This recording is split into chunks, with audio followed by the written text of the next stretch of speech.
there's not many truly, like, if you put effort into the universe, I think it's Newton's second law, right? Equal and opposite force. People always say, oh, I wish I had something to work on. You could work hard on anything. It can be the most jackass thing. You can work hard on, I don't know, whittling buildings. Whittling twigs. But if you truly work your ass off, it's difficult for it to have a negative impact on your life. Maybe you'll end up with an Instagram page, the best Instagram page on twig whittling. And who knows, right? My point is that it's very hard to find truly negative energy that's directed in a semi-positive direction. It's hard to say I'm working my ass off at X and it's made my life worse. You know, you're not doing anything, and you're asking the question, hoping I'm going to give you some magical answer that's going to allow you to be motivated forever. But motivation isn't real. Everyone says this. Motivation is not real. Discipline's real. I do not feel like training, but I still train, because I'm a disciplined individual. You don't get to go through life only doing the things you feel like doing. Do you know who gets to do that? Women. Beautiful women. Beautiful women get to do what they feel like doing. As a man, you have to do the things you're supposed to do, because what we said earlier is absolutely true. It's player versus player, my friend. Now, if I wake up, I've already got this massive head start over you in life, in nearly every genetic gift, plus all my finances, plus my network. And I wake up and I decide, even though I don't feel like working, I'm going to work my ass off. And you wake up way down there, a peon, and you can't be bothered to work. What chance do you have against men like us? You don't stand a chance. You can't get the girl. We'll take the girl off you. We'll bankrupt your ass. We'll kick you out your house. You name it. You don't stand a chance. Now, if you're going to wake up and look in the mirror and understand that you're absolutely not only crushable, that you're a rabbit and that lions exist, and that's not going to motivate you to do something about it, then you're a lost cause. And there's no point in asking us a question. You know exactly what you need to do. If you want to stay killable, then stay killable. But I can't live that way. I would refuse to live that way. It's a disgrace to my bloodline. It's a disgrace to my parents who struggled to raise me, for me to be anything other than the best version of myself. That's honor. I have honor to my last name and to my ancestry. It would be disgusting for them all to have fought saber-toothed tigers so I can wake my lazy ass up all day and act on YouTube how I can stop being a... You understand where I'm coming from? Oh, 100%. So this is down to you, my friend. And listen, you may feel fired up for 10 minutes after this little talk, but you're not going to feel fired up forever. You need to put systems in place. You need to get discipline. And like Justin says, you need to get an atmosphere of people around you who are going to keep you accountable and not make it easy for you to continue to be a nobody. And then you're going to fix your life. Otherwise, you're going to stay a nobody. My team, it's not just about how we make money. It's also an entire mindset. I don't want to be the only scared one in the group. If me and my 6 closest friends are walking down the street and a couple guys came up to us with machetes, I know they wouldn't be afraid. So now I'm not afraid. Now no one's afraid. Now the guys with a machete should be afraid. That's right. It's like an army. It's like a gang, right? You have to have that mentality. So it's not just even about money. It's about your entire life you create. If you're a person, if you're a man and you're out here and you go, you know what? Who do I want to be? I want to be strong and rich and brave and respected. Then I need friends who are strong and rich and brave and respected. That's what you need to do. If you're going to say, oh, I want to be these things, but I hang around with this guy because we play FIFA together, then you can stay and that is your decision. Stay. I have no sympathy. I want to make this another thing clear that ends up on TikTok and everyone cries their eyes out. I don't give a solitary if you want to stay at the bottom of the societal totem pole. If I'm going to ignore how I feel day after day so I can perform, regardless of whether I'm sad, happy, pissed off, tired, if I'm going to get up and work anyway when I'm tired, how do you expect me to feel sorry for you because you didn't work when you were tired? If I don't care about my own emotions, I certainly don't give a solitary about yours. If you want to stay or stay one, good, it's fine. Stay. I have no sympathy for you. I don't care.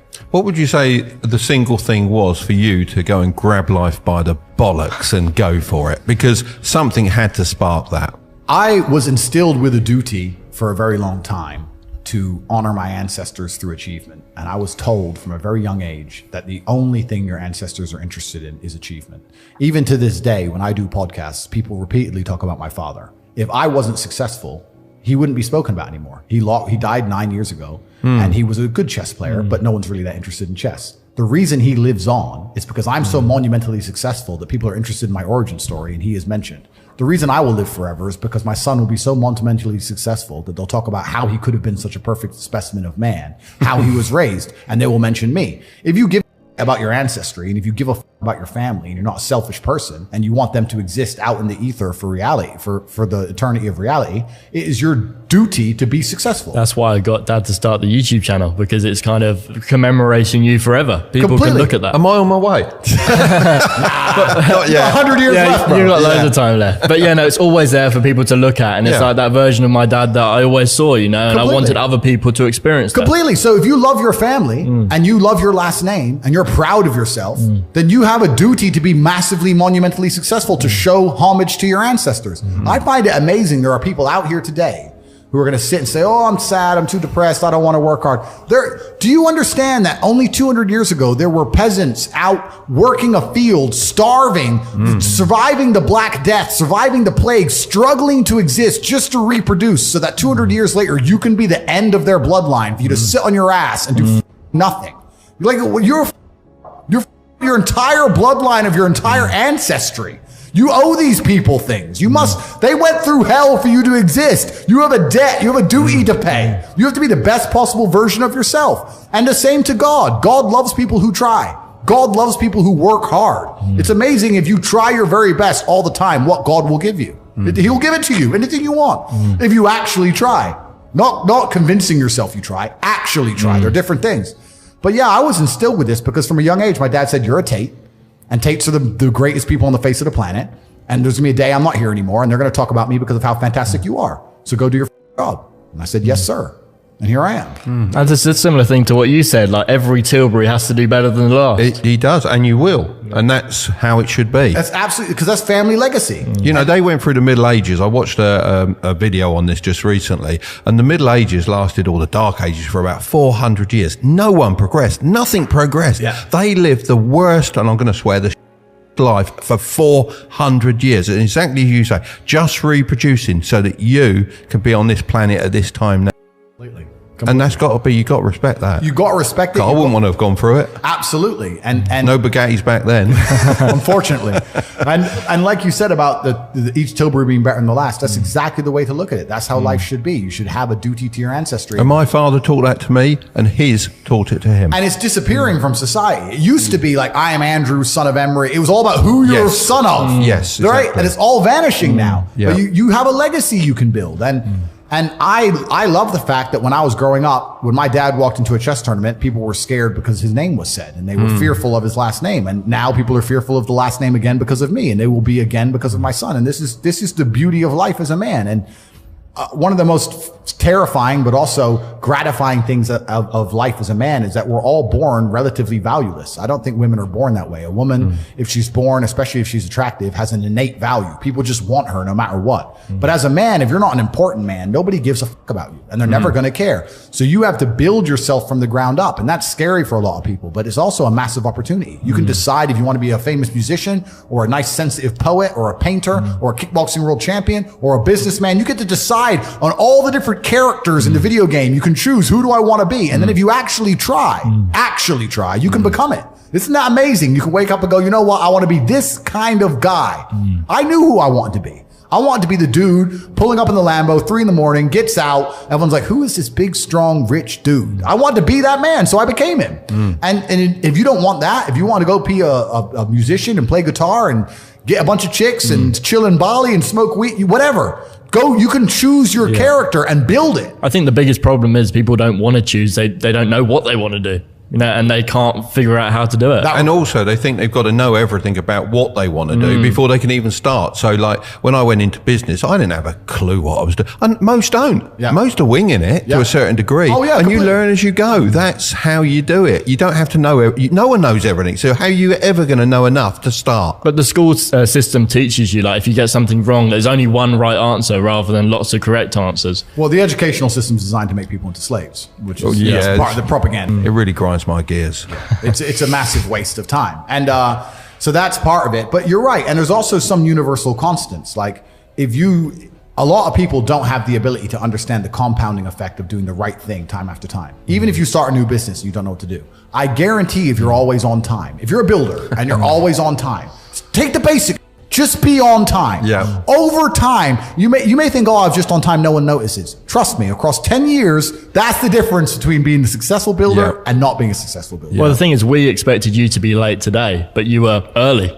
So it just shows, even when you reach that level of success, you still respect people's time, Completely. which is just brilliant. stick to the absolute basics and do the right thing and know what you're supposed to do. And this is why I have so little sympathy for people who go, oh, I'm trying to make it and I can't, because I think they're lying to me and they're lying to themselves. Early is on time. On time is late, and late is unforgivable. Completely agree. Agree. Absolutely. And it's these basic things that even in the modern world, it's amazing how people are failing. So yeah, it's interesting, but it's a very fun commentary. And I read a lot of emails. I got a lot of emails and a lot of messages, and a lot of people are like, bro, I'm trying my best. And my answer is simply, no, you're not. I really don't think they're trying their best. Maybe I come across and I seem non-sympathetic, but I'm from a council estate in Luton. I'm now a billionaire. And it's because I actually tried my best. Do they just not know what their best is? Are they in the quagmire of everyone being like them, and they think they're doing a little bit better than everyone else? But you know what's funny? What's funny is this. If you were to take somebody who says, I'm doing my best, I'm really trying, and you were to get an exact schedule of their last week and find all the times they've wasted time, you'd say, look, you've wasted time. You know what's actually amazing? Most of those people are not even self-reflective enough to go, you're right, I'm not trying my best. You know what they'd say? Well, I have to rest sometimes. Well, I have to have a social life. Well, they'd be so arrogant because they're arrogant. I had to do my Facebook. Yeah. No matter, you'd even show them, here's where you've, well, you know, I have to, oh, you're crazy. And then they go back to being a loser. That's the amazing thing. You can drag them to the water, but they won't drink it. It's beautiful. They always feel like they're doing everything, rather than like a successful person feels like they're not doing enough. You nailed it. They have no self-accountability. And you're right. A lazy person thinks he's working too hard, and a successful person thinks he isn't working hard enough. And we're doing 20 times the work they are. And we're like, oh, I could have done more. I could have done this. Oh, I missed that today. Can't miss that again. Oh, I should have taken that call. I should have flown there. I should have. That's, you know, we have guilt about it. They don't give a solitary. And even if you pointed it out to them, they'd sit there and go, oh yeah, and they'd make some excuse for it.